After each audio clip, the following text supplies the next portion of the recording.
కీలక సమీక్షకు deputy CM Pawan Kalyan గైర్హాజరయ్యారు. సీఎం చంద్రబాబు ఉన్నత స్థాయి సమీక్షకు పవన్ హాజరు కాలేదు. కార్యదర్శుల సమావేశానికి డిప్యూటీ సీఎం పవన్ కళ్యాణ్ దూరంగా ఉన్నారు. అన్ని శాఖల మంత్రులు హాజరైన పవన్ మాత్రం గైర్హాజరయ్యారు. అధికారులు సీఎం పక్కన పవన్కి కుర్చీ కూడా వేయలేదు. పవన్ కళ్యాణ్ స్థానంలో నారా లోకేష్కి కుర్చీ వేశారు అధికారులు. చంద్రబాబు లోకేష్లతో విభేదాలతో పవన్ గైర్హాజరైనట్టుగా తెలుస్తోంది. ఇదే అంశానికి సంబంధించి మరింత సమాచారం మా ప్రతినిధి సతీష్ అందిస్తారు. సతీష్, ఇక్కడ 2 పాయింట్లు కనిపిస్తున్నాయి. పవన్ కళ్యాణ్ గైర్హాజరయ్యారు అండ్ ఇంకొకటి, అక్కడ పవన్ కళ్యాణ్కి కుర్చీ లేదు, ఆ స్థానంలో లోకేష్ కూర్చోవడం వెనుక ఆంతర్యం ఏంటి? దీన్ని ఎలా అర్థం చేసుకోవాలి? మీ దగ్గర ఉన్న అప్డేట్స్ ఏంటి?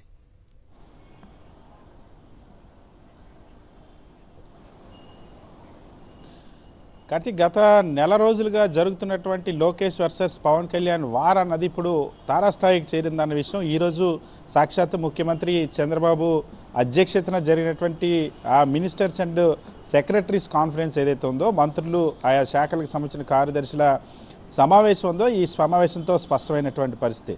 ఈరోజు కొద్దిసేపటి క్రిందటే ఈ సమావేశం ప్రారంభమైంది. ఇది ముందుగా నిర్ణయించినటువంటి సమావేశం. అన్ని శాఖలకు సంబంధించినటువంటి మంత్రులకు, కార్యదర్శులకు చాలా ముందస్తు సమావేశాలతో ఏర్పాటు చేసినటువంటి సమావేశం అది. ఈ సమావేశానికి కూడా ఉప ముఖ్యమంత్రి, పంచాయతీరాజ్ శాఖ మంత్రి అయినటువంటి పవన్ కళ్యాణ్ గైర్హాజరయ్యారు. కొద్దిసేపటి కిందట ప్రారంభమైనటువంటి ఈ సమావేశానికి పవన్ కళ్యాణ్ హాజరు కాలేదు.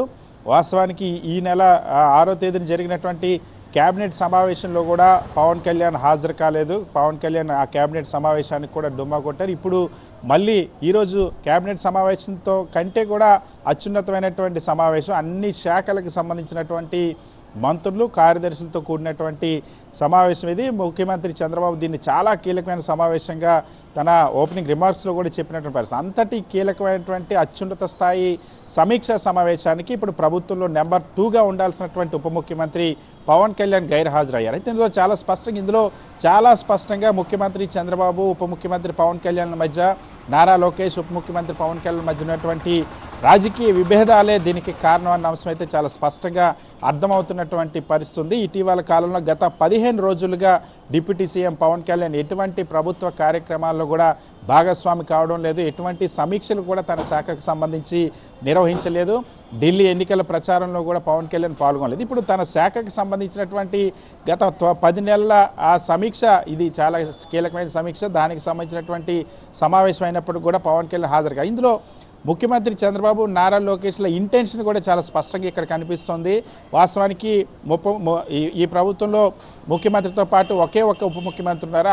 ఒకే ఒక్క డిప్యూటీ సీఎం పవన్ కళ్యాణ్. ముఖ్యమంత్రి పక్కనే డిప్యూటీ సీఎం పవన్ కళ్యాణ్కి ఖచ్చితంగా సీట్ ఉండాల్సిన అవసరం ఉంది. ఆ తర్వాత ఆయన కార్యదర్శులకి సీట్ ఉండాల్సిన పరిస్థితి. కానీ ఈరోజు సమీక్షలో చూస్తే ముఖ్యమంత్రి చంద్రబాబు పక్కన చీఫ్ సెక్రటరీ పక్కన నారా లోకేష్. డిప్యూటీ సీఎం ఉండాల్సినటువంటి ప్లేస్లో పవన్ కళ్యాణ్ ఉండాల్సినటువంటి ప్లేస్లో పవన్ కళ్యాణ్ కూర్చోవలసినటువంటి కుర్చీలో ముఖ్యమంత్రి చంద్రబాబు నారా లోకేష్ని కూర్చోబెట్టారు. అతనేమి ఆర్థిక శాఖ మంత్రో లేకపోతే రెవెన్యూ శాఖ మంత్రి కాదు. సీఎం పక్కన కూర్చోవడానికి డిప్యూటీ సీఎం లేని స్థానంలో ఎడ్యుకేషన్ మినిస్టర్. సో ప్రభుత్వంలో పోర్ట్ఫోలియోల ప్రకారంగా మనం చూస్తే ఖచ్చితంగా ముఖ్యమంత్రి తర్వాత ఉప ముఖ్యమంత్రి లేని పక్షంలో రెవెన్యూ శాఖ మంత్రి లేదా ఆర్థిక శాఖ మంత్రి అత్యంత కీలకమైనటువంటి శాఖలుగా భావిస్తారు. సో వాళ్ళిద్దరు కాకుండా నారా లోకేష్ని అక్కడ పవన్ కళ్యాణ్ స్థానంలో కూర్చోబెట్టారు. చాలా స్పష్టంగా ఇక్కడ ప్రభుత్వంలో నెంబర్ 1 మేమే, నెంబర్ 2 కూడా మా కుటుంబమే అన్నటువంటి ఒక సందేశాన్ని అధికార యంత్రాంగానికి, పరిపాలన యంత్రాంగానికి పంపాలన్న ఉద్దేశం ఇక్కడ చాలా స్పష్టంగా అర్థమవుతుంది. వాస్తవానికి పవన్ కళ్యాణ్ మొన్ననే క్యాబినెట్కి రాని తర్వాత ఈ సమావేశానికి రాకపోతే దీన్ని పోస్ట్పోన్ చేసేటువంటి అవకాశం ఉంది. కానీ గతంలో నారా లోకేష్ విదేశీ విహారయాత్రకు వెళ్ళినప్పుడు క్యాబినెట్ సమావేశాన్ని పోస్ట్పోన్ చేశారు నారా లోకేష్ విహారయాత్ర కోసం. కానీ ఇప్పుడు పవన్ కళ్యాణ్ కోసం మాత్రం ఈ సమావేశాన్ని పోస్ట్పోన్ చేయలేదు.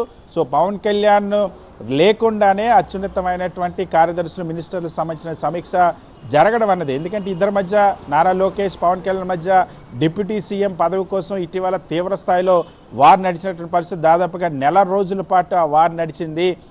పవన్ కళ్యాణ్ని ఆయన పార్టీని నారా లోకేష్ సంబంధించిన సోషల్ మీడియా టీం అంతా కూడా సోషల్ మీడియా వేదికగా బండబూతులు కూడా తిట్టినటువంటి పరిస్థితి ఉంది. ఆ స్థాయిలో విభేదాలు చోటు చేసుకున్న నేపథ్యంలో తాత్కాలికంగా ఆ వివాదానికి ఫుల్ స్టాప్ పెట్టినప్పటికీ కూడా అంతర్గతంగా ఏ స్థాయిలో చిచ్చు రగిలిందన్న విషయం ఇప్పుడు అర్థమవుతున్న పరిస్థితి.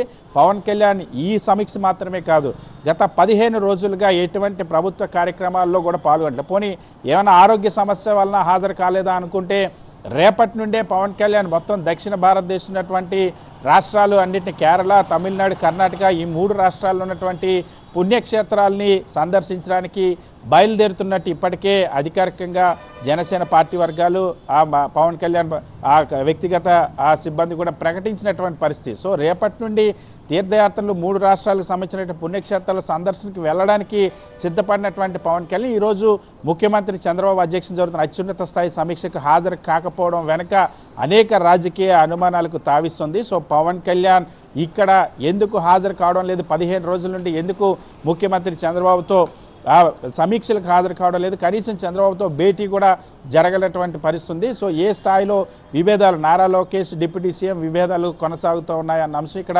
మరొకసారి స్పష్టమైన పరిస్థితి. ఈరోజైతే పవన్ కళ్యాణ్ కుర్చీని కూడా నారా లోకేష్కి కేటాయించడం అన్నది ఇప్పుడు మరింత చర్చనీయాంశంగా మారింది. Right Satish, thank you for the update.